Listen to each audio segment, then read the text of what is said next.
Let's go through some of the key features in the SommGeo Map Maker. Mostly we'll focus on the tools in the bottom toolbar, though you have navigation controls in the upper left-hand corner and can also click and drag the map or navigate on your touchscreen.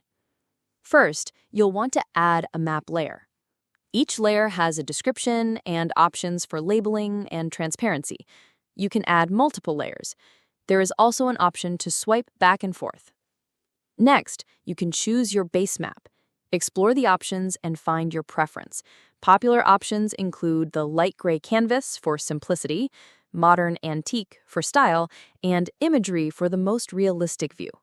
You can also make 3D maps. Next, you can add text, drawings, icons, and more in the Sketch feature, though the Sketch feature is only supported in 2D.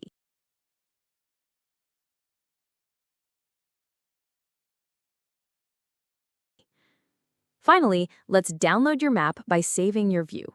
Give your map a title. You don't really need the legend, but can include it if you like.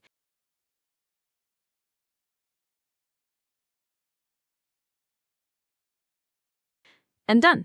Now you have your own custom wine map through the SommGeo Map Maker.